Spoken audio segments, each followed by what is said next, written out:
Assalamualaikum warahmatullahi wabarakatuh. Selamat pagi adik-adik semuanya. Apa kabar hari ini? Baik ya? Alhamdulillah. Hamdan syukron lillah. Nah, sebelum kita melakukan pembelajaran, mari kita rapikan dulu mejanya, kursinya juga. Jangan lupa bajunya juga tuh dirapikan. Kalau ada sampah, dibuang dulu pada tempatnya. Sudah semuanya? Silakan kembali ke tempat duduk semula. Baik, alhamdulillah bertemu lagi dengan kakak. Di kesempatan kali ini, semoga kalian semua dalam keadaan baik. Untuk memulai pelajaran hari ini, mari kita berdoa terlebih dahulu agar harapan, cita-cita Allah kabul hajat-hajatnya. Amin. Berdoa dimulai.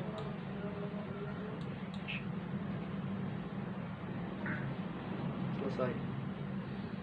Alhamdulillah kita sudah berdoa. Tapi sebelum itu kakak mau ngecek dulu apakah semuanya sudah hadir.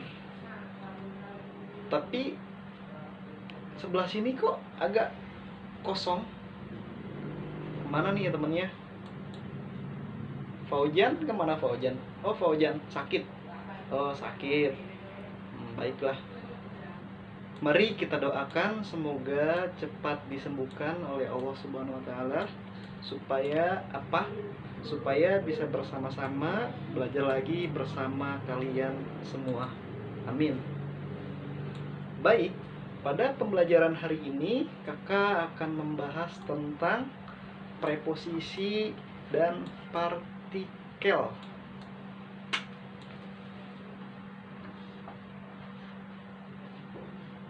Preposisi.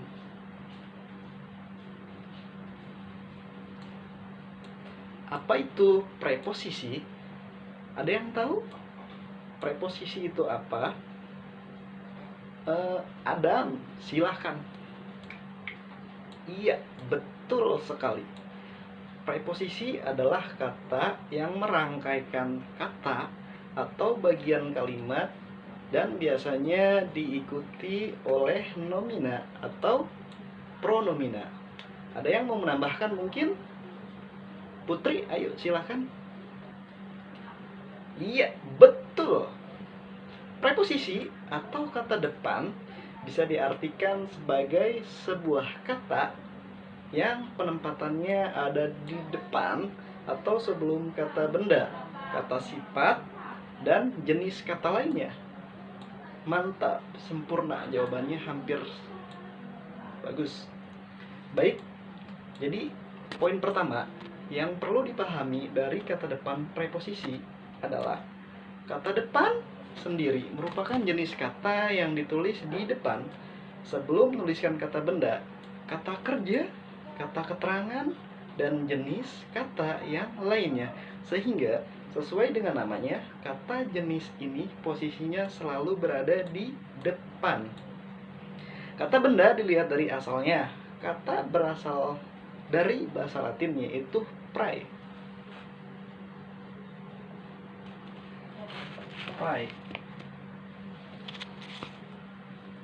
Yang memiliki arti sebelum.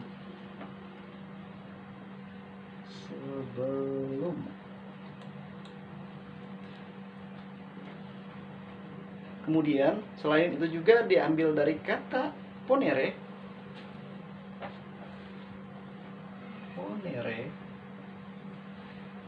Ponere yang memiliki arti menempatkan.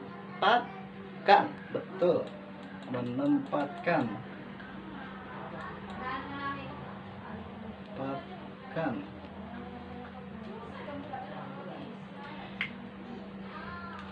Jadi hal ini kemudian membuat preposisi atau kata depan bisa diartikan sebagai sebuah kata. Nah, penempatannya juga ada di depan atau sebelum kata benda, kata sifat, dan jenis kata lainnya. Aturan penulisan preposisi. Penulisan kata depan preposisi kemudian tidak bisa asal-asalan, ada aturan yang menyertainya. Aturan ini kemudian perlu dipahami dengan baik untuk menghindari apa? Menghindari kesalahan. Nah, jadi aturan ini sangat penting agar untuk menghindari kesalahan yang ada. Apalagi jenis dari kata dengan sangat banyak. Nah, adapun aturan ini menjelaskan mengenai penggunaan huruf. Apakah memakai huruf kapital atau huruf kecil? Nah, penentuannya disesuaikan dengan posisi dari kata depan tersebut. Berikut ada beberapa yang akan saya paparkan. Yang pertama ada aturan penulisan menyatakan tempat. Yang pertama, aturan penulisan tempat.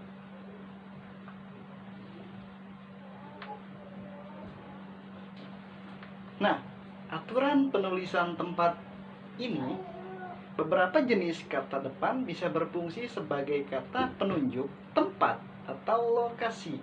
Misalnya, kata di, ke, dan juga kata dari. Apabila difungsikan sebagai penunjuk tempat, maka kata depan aturan ditulis terpisah. Sehingga apa? Kata depan ditulis dulu, baru kemudian diberi spasi dan disusul kata lainnya. Contohnya, apakah ada yang tahu? Anak-anak? Ya. Aldi. Ya, silakan. Seperti apa contohnya? Iya, betul. Ika lahir di Palembang. Kemudian ada aturan penulisan menjadi imbuhan.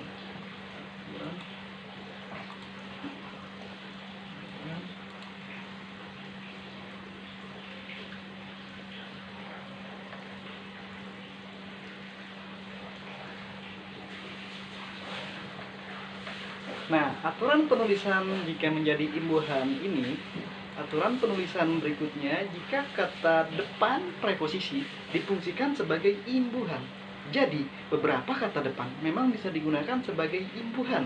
Misalnya, kata di, ke, dan juga kata dari. Contohnya adalah, ada yang tahu? Iya, contohnya seperti Ani sudah mencoba melepas tali itu untuk kesekian kalinya, namun belum juga berhasil. Nah, itu yang disebut kata imbuhan. Selanjutnya, ada aturan penulisan jika berada dalam judul. Aturan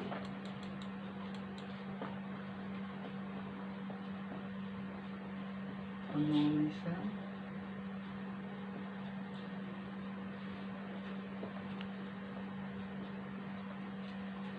Nah, aturan penulisan jika berada dalam judul, kata depan dalam beberapa kondisi juga diletakkan di dalam kalimat yang merupakan apa? Merupakan judul. Khusus untuk kata depan, di dalam juga maka kata depan ditulis dengan huruf kecil, sementara kata lain pada huruf pertama selalu memakai huruf kapital. Contohnya, ada yang tahu? Iya, contohnya hujan memunculkan pelangi di Pulau Bangka. Ya, baik. Selanjutnya yaitu tentang fungsi preposisi. Fungsi preposisi ini, kata depan preposisi yang memiliki beberapa jenis, kemudian memiliki beberapa fungsi di antaranya. Ya, yang pertama, maaf, saya hapus dulu.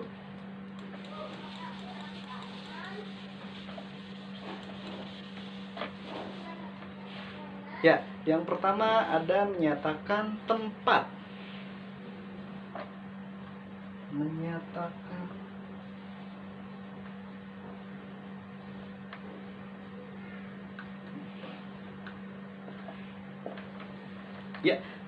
tempat. Fungsi yang pertama dari kata depan atau preposisi adalah untuk menyatakan atau menunjukkan tempat. Sehingga kata depan dengan fungsi ini bisa membantu menyusun kalimat yang menunjukkan suatu tempat atau lokasi, sehingga maksud dari kalimat tersebut bisa tersampaikan dengan jelas. Jenis kata depan yang bisa difungsikan sebagai penunjuk tempat adalah di, pada, dalam, atas, dan juga antara. Nah, Kemudian selanjutnya ada menyatakan arah asal.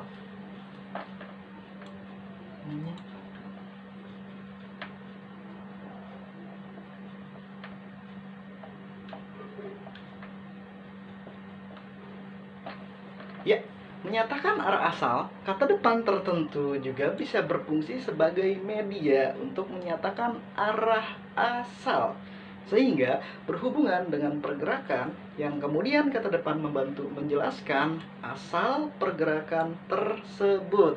Ya, dan yang terakhir ada menyatakan arah tujuan.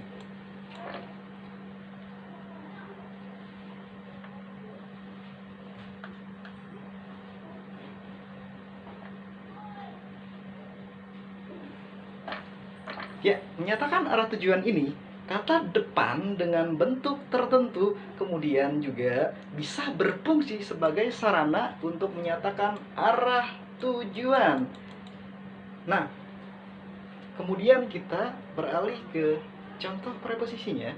Nah, supaya lebih memahami penjelasan mengenai kata depan preposisi yang sudah dipaparkan di atas, maka banyak contoh dari penggunaan kata depan dalam kalimat, salah satunya yaitu ada kata depan dalam.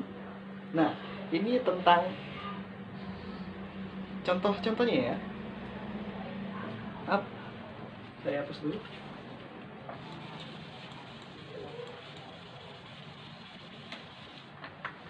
Ya, yang pertama ada kata depan dalam. Kata depan dalam. Nah, ada kata depan dalam, baju olahraga adik disimpan ibu dalam lemari kecil. Ini menyatakan tempat suatu benda atau berada. Dalam bencana tanah longsor di daerah Sukamaju, korban meninggal dinyatakan ada 10 orang. Menyatakan apa? Ini menyatakan tentang situasi atau peristiwa. Nah, dalam kurun waktu 15 menit, kamu sudah harus sampai di sini. Nah, ini menyatakan jangka waktu. Nah, kemudian yang kedua ada kata depan atas.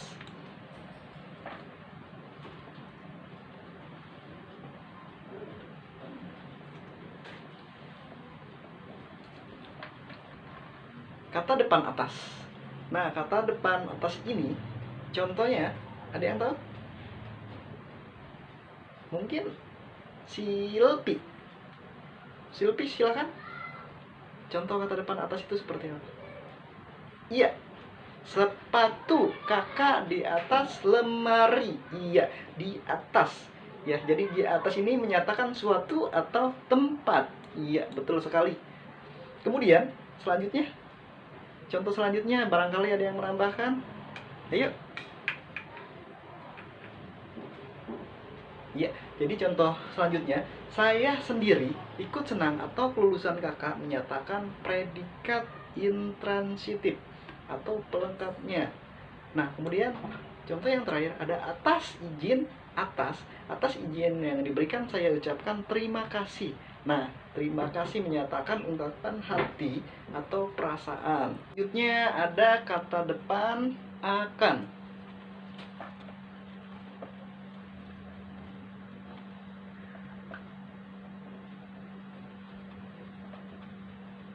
Kata depan akan. Ada yang tahu contohnya seperti apa? Kata depan akan. Contoh, ya, dia selalu teringat akan peristiwa naas itu. Ini menyatakan apa? Menyatakan suatu objek. Iya. Kemudian ada kata depan terhadap.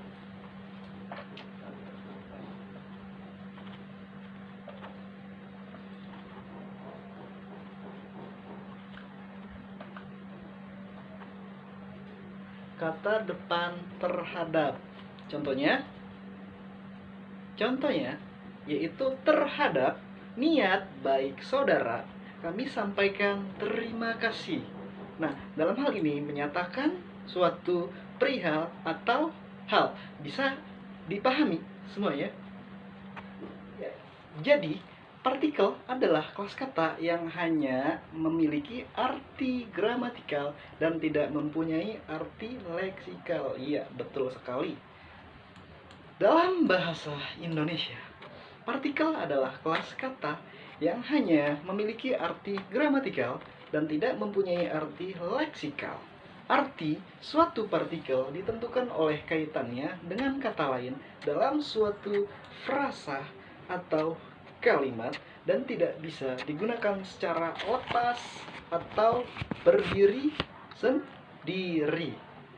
Nah, kakak mau tanya lagi nih, partikel dikelompokkan menjadi berapa bagian? Yang tahu siapa? Apakah ada yang tahu? Ya, silakan. Aldi. Partikel dikelompokkan menjadi berapa bagian?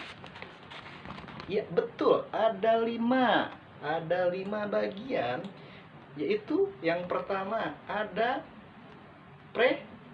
preposisi.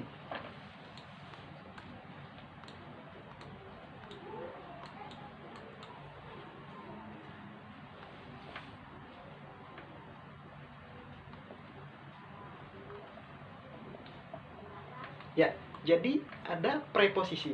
Kata depan, preposisi kata depan, kata yang bisa terdapat di depan nomina. Misalnya dengan, di, ke.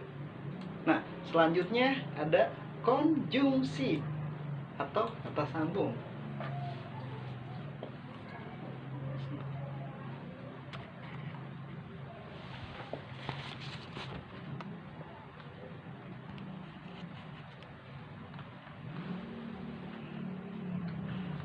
Ya, jadi konjungsi kata sambung ini atau ungkapan yang menghubungkan dua satuan bahasa sederajat antar kata, antar prasa, antar klausa, antar kalimat, misalnya dan atau serta.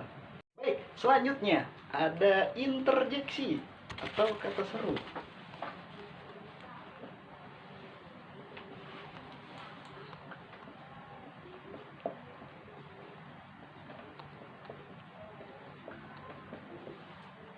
Ya, interjeksi atau kata seru, kata yang mengungkapkan seruan perasaan, misalnya adu, wah. Ya, kemudian ada artikel.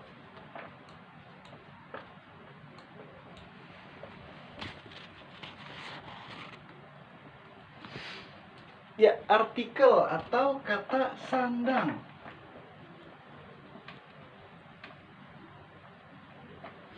Artikel atau kata sandang, kata yang tidak memiliki arti tetapi menjelaskan nomina. Misalnya si, sang, kaum. Ya, dan yang terakhir ada penegasan.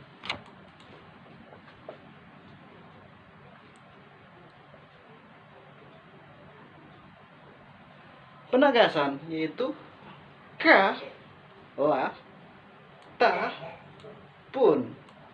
Ya, baik. Mungkin itu saja yang dapat kakak sampaikan. Semoga pembelajaran hari ini bermanfaat untuk kalian semua. Mohon maaf apabila ada kata-kata yang kurang berkenan di hati kalian. Mohon maaf yang sebesar-besarnya. Kurang lebihnya, mohon maaf. Ihdinas siratal mustaqim. Wassalamualaikum. Assalamualaikum warahmatullahi wabarakatuh.